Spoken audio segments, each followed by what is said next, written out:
The moment investigators pressed play on that surveillance footage, they knew the man standing beside them wasn't a grieving husband. He was a killer hiding in plain sight.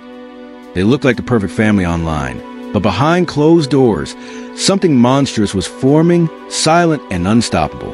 On a warm August night in Frederick, Colorado, the quiet streets slept under the glow of porch lights. Inside the Watts home, everything looked exactly as it always did. Children's toys in the living room, framed family photos on the walls, and the soft hum of the house settling into stillness. But beneath that peaceful exterior, a catastrophic secret was tightening like a noose.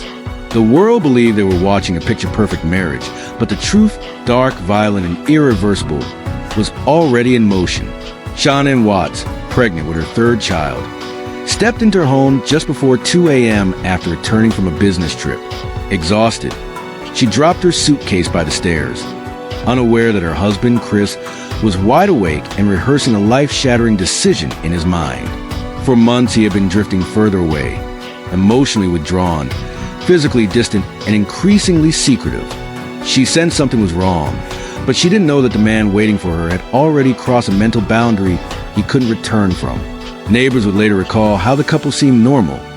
No screaming fights, no police calls, no outward signs of danger. But behind the surface was growing chaos. Unpaid bills, mounting debt, an affair Chris was desperately trying to hide, and a crumbling identity he no longer knew how to maintain.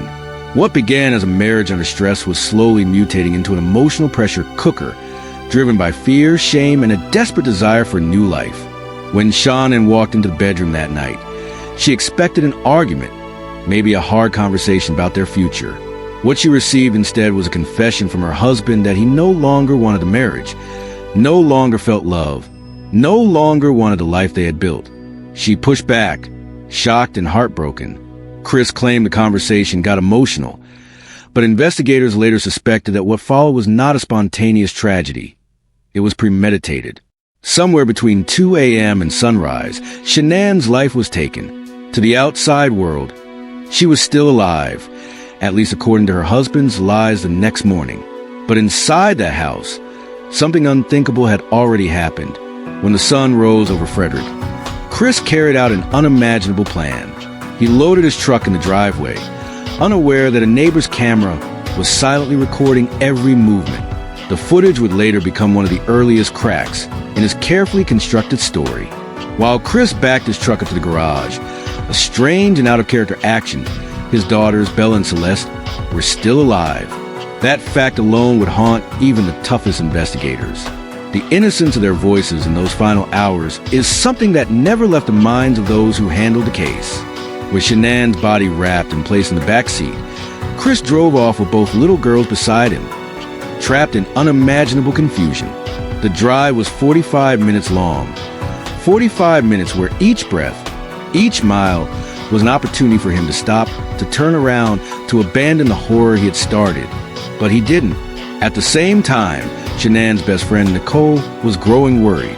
Shanann wasn't answering calls, wasn't showing up for appointments, was responding to texts. It wasn't like her, not even on her worst day. Nicole's worry grew into fear, and that fear pushed her to call police for a welfare check, unknowingly setting in motion the unraveling of Chris's entire facade.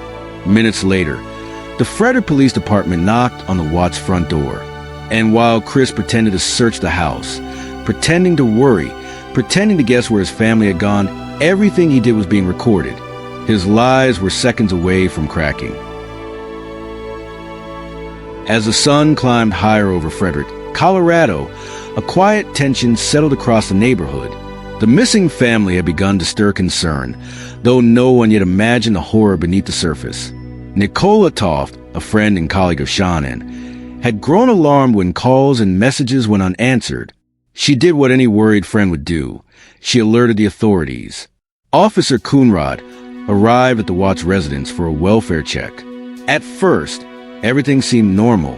Christopher Watts opened the door, calm and cooperative, guiding officers through the house as if nothing were wrong. His demeanor was almost too perfect, too practiced. He allowed them to search, explaining details with precision that was almost rehearsed. But the trained eyes of law enforcement noticed the subtle cracks. a hesitation here, a flicker of nervousness there, movements that betrayed a practiced facade. Meanwhile, the neighborhood quietly contributed to the unraveling of the story. Nathaniel Trinistick, the neighbor who maintained surveillance cameras covering the driveway, became an unintentional witness to the unfolding crime. His footage, initially overlooked, would later prove crucial. Christopher's truck was captured leaving the driveway in the early hours, but more importantly, the subtle actions, loading items unusually into the cab, pacing back and forth, hinted at a man carrying a secret too heavy for words. As investigators began piecing together the evidence, the role of digital footprints became immediately clear. Watts' geotab telematics system from his work truck tracked every move. When the engine started, where he drove, how long he idled at specific locations. Each ping, each data point, silently chronicled his path from domestic space to crime scene, revealing a story that contradicted his calm, rehearsed explanations. The technology left no room for deception. Inside the house, the officers discovered the first unsettling signs. Items moved, evidence of a struggle, small details that didn't add up. As the investigation deepened, texts and messages between Watts and his mistress, Nicole Kessinger, painted a portrait of a man carefully plotting a fresh start, while simultaneously erasing the family he claimed to love. Searches for vacation spots, deleted social media accounts, and the clandestine use of a secret calculator app revealed meticulous planning, a life divided into public performance and private deception. Forensic evidence soon told an even darker tale. Investigators at the Anadarko site discovered the shallow grave containing Shanann's body, wrapped in a sheet that would later connect the crime scene back to the home. The children, Bella and Celeste, were recovered from the crude oil tanks, their tiny bodies a devastating confirmation of the premeditated nature of the crime. The horror of the disposal method shocked even seasoned detectives. The sheer coldness of the act, a father's hand turning against his own children, defied comprehension. Despite the magnitude of crime, Watts maintained his public performance. He spoke to the media, feigning concern, describing the quiet house and missing family with a subtle, rehearsed grief. But his digital life betrayed him.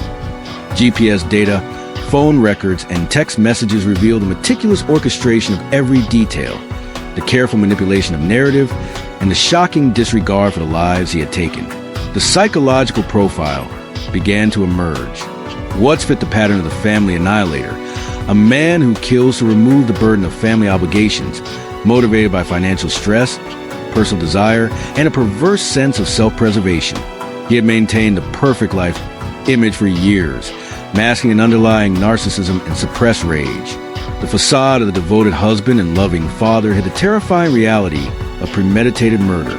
The discovery of the digital trail, combined with surveillance footage and forensic evidence, left investigators with no doubt. This was not a crime of passion. It was deliberate, calculated, and cold-blooded. Every detail, every minute, every choice had been documented, leaving a mosaic of horror for the authorities to reconstruct. Christopher Watts had become the architect of his family's destruction, a man whose public smile concealed the darkest of intentions. By the time law enforcement confronted Watts for a polygraph examination, the evidence had already begun to close in. The polygraph, administered with clinical precision, revealed physiological responses that betrayed his carefully constructed facade. Every question he answered, every pause he took, suggested deception. The results were damning. Watts' control began to slip. What had once been a rehearsed performance now showed signs of unraveling, subtle cracks in the veneer of composure. Interrogators, skilled in reading the human mind, employed the read technique, a method designed to create a moral bridge for the suspect. By suggesting alternate narratives, by asking questions that planted seeds of doubt about Shanann's actions, they provided Watts with a pathway to confess, while simultaneously stripping away his carefully fabricated version of events. As he began speaking, layer by layer, the full scope of his crimes emerged. The murders were not impulsive acts. They were calculated, methodical, and terrifyingly deliberate. The confession revealed a chronology that chilled investigators to the core. Watts described strangling Shanann shortly after her arrival home from a business trip. A moment of confrontation turned fatal. The children, initially left alive, became part of a cold and unthinkable plan. He loaded their tiny bodies into the truck with their mother's corpse, driving 45 minutes to the oil site, a duration that allowed him time to reconsider. But he did not. The methodical disposal of Bella and Celeste in separate crude oil tanks underscored a premeditation and disturbing detachment that defined his actions. As forensic teams recovered the bodies, the physical evidence mirrored Watts' account. The shallow grave for Shanann, the oil tanks for children, and the connecting artifacts, a sheet from the home, a tiny shoe, remnants of family's life, painted a tragic portrait. Each piece of evidence was a testament to the meticulous nature of the crime, confirming the digital and testimonial data. Nothing could obscure the grim reality. Watts had executed his plan with precision, turning domestic spaces into instruments of horror. Psychologists analyzing Watts' behavior identified hallmarks of covert narcissism and nice guy syndrome, a personality that suppresses personal desires to maintain an image, only to unleash repressed rage when control is threatened. Watts' financial stress, the bankruptcy filings, and the burden of familial obligations became catalysts, but it was the affair with Nicole Kessinger and the desire for a fresh start that triggered the final act of annihilation. Every choice, every movement, every digital deletion, the secret calculator app, the erased Facebook account, was part of a methodical attempt to sever ties and rewrite reality. Even as Watts' confession unfolded, he attempted to rationalize his actions, claiming distorted justifications that investigators quickly dismantled. The narrative of a crime of passion crumbled in the face of overwhelming forensic evidence. The GPS logs, the surveillance footage, the methodical disposal of the victims.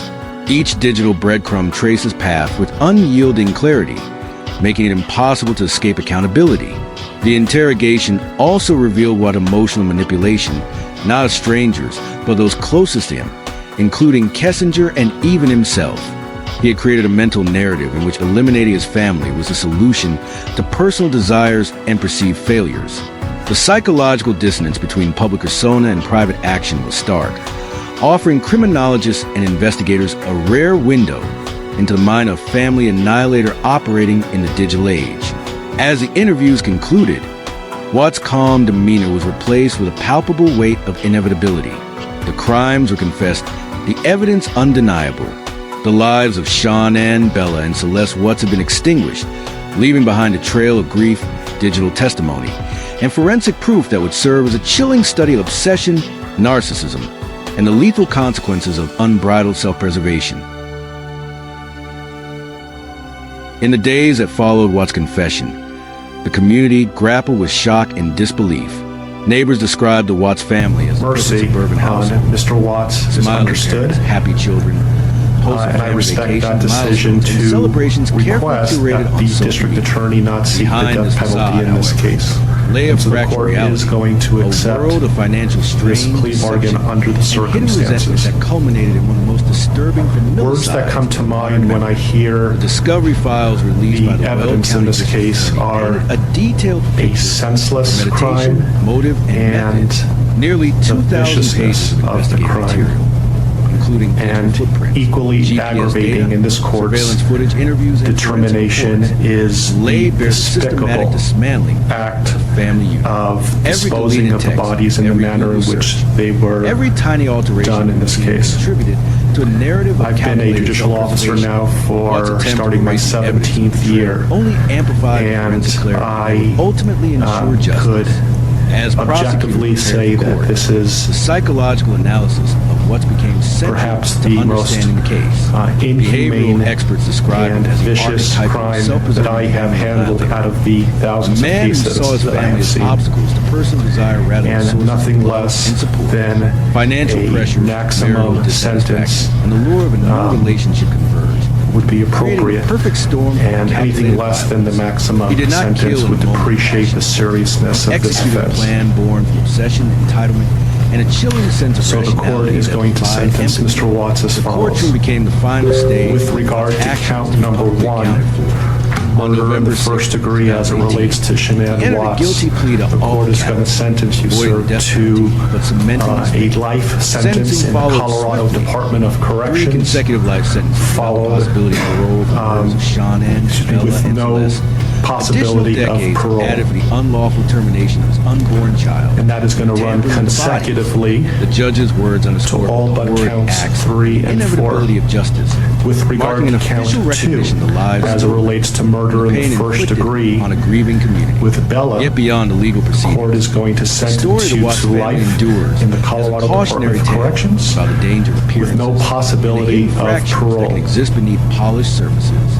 With Social regard to media, count number once a 3, medium of the connection and court is joy, going to sentence became a you as it haunting relates archive of what was to lost. Celeste to Photos of life birthdays, in the Colorado vacations, and Department of everyday Corrections smiles now with no serve as stark possibility reminders lives of cut parole. tragically short.